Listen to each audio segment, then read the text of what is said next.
Это такой возраст был, да, когда ты начинаешь интересоваться девушками.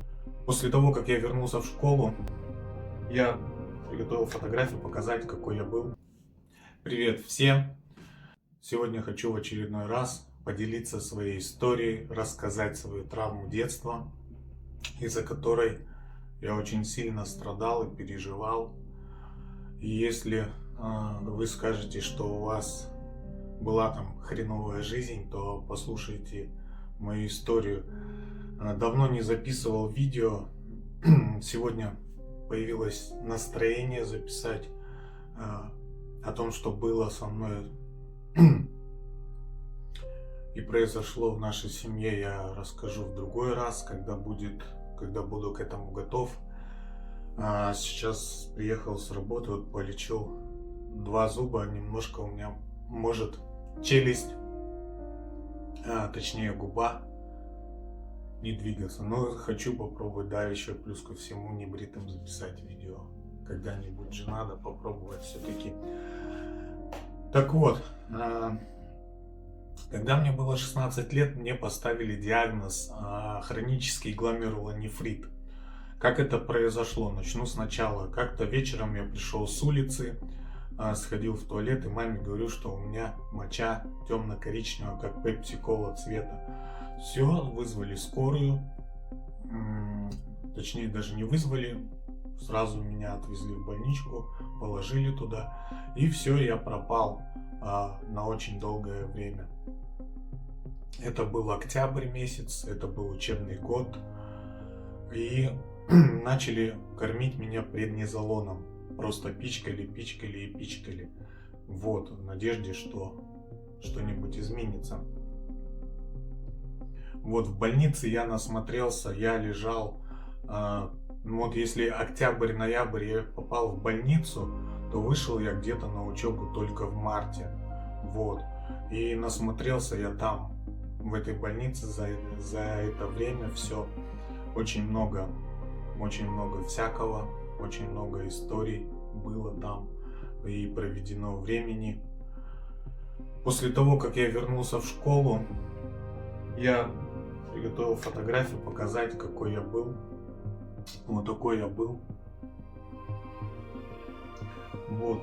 И это такой возраст был, да, когда ты начинаешь интересоваться девушками, противоположным полом, начинаешь дружить. И доступ мне был закрыт к этому полу. И я просто был отшельником, когда я вернулся в школу. Меня не узнавали ни ученики, ни одноклассники, ни параллельные классы, ни даже свой классный руководитель меня не мог узнать. Вот это меня очень сильно, как это выразиться, как правильно сказать. Короче, я замкнулся в себе и был, говорю еще раз, изгоем, отшельником, и не общался практически ни с кем. Друзей у меня не было, потому что, кто будет с таким дружить? Так что вот такие вот дела. И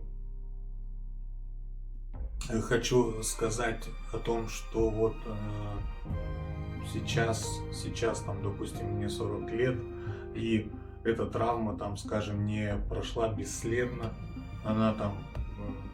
Она всю жизнь преследует меня до сих пор. И есть такая фраза, да, которую все очень любят говорить, повторять, о том, что время лечит, но на самом деле может быть оно и лечит, но знаете, что я хочу сказать по этому поводу? Плюс ко всему, у меня тогда умер дедушка.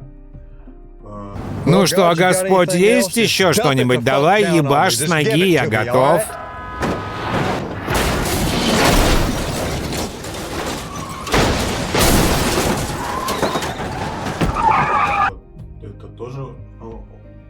Это тоже было очень стрессово.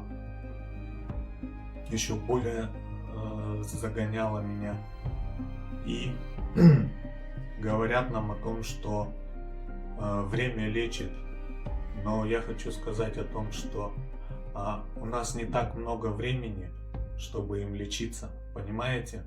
То есть время лечит, время лечит, время лечит, но в этом мире жизнь так коротка, мы здесь находимся очень малое количество времени, да, там, чтобы забыть свою первую любовь, там мне понадобилось, наверное, полжизни, да, и потом человек опять хочет ворваться в нее, да, и ты уже такой: нет, уже я не буду этого делать, уже я прошел через это и второй раз не хочу этого.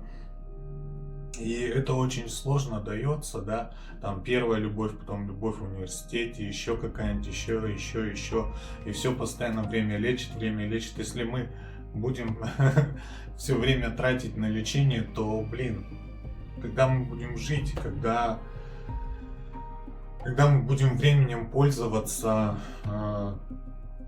скажем, для того, чтобы наслаждаться им.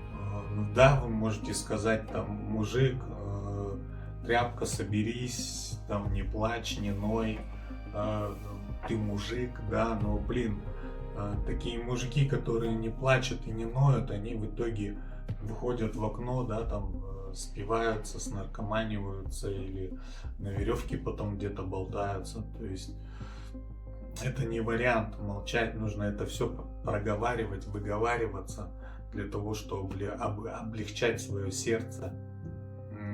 Губа моя занемевшая до сих пор после лечения. Так что вот о чем я хотел рассказать сегодня, и это только одна история, одна небольшая история из моей, да, жизни. У меня там зашит лоб, зашит борода, вскрыта шея, и еще самое главное, есть такой вот шрам у меня на животе. Об этом тоже я хочу рассказать. Вот. Также старался выкладывать видео, там, допустим, каждую неделю, но бывают такие случаи, когда либо настроения нет, либо какие-то форс-мажорные обстоятельства влияют на то, что не записываю видео каждую неделю. Но я хочу для себя выработать график и как можно чаще стараться загружать видео на канал. Буду рассказывать на канале, да, о своих мыслях, то, что я думаю, даже какие наблюдения, то, что происходит со мной. В общем, буду делиться своими самыми сокровенными тайнами, историями. Так что будет желание, приходите посмотреть какую-нибудь еще историю.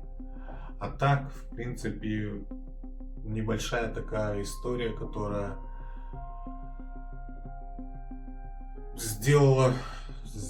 оставила след в моей жизни, сделала меня таким, какой я есть. Вот. И как-то так. Всем привет, всем пока. До свидания.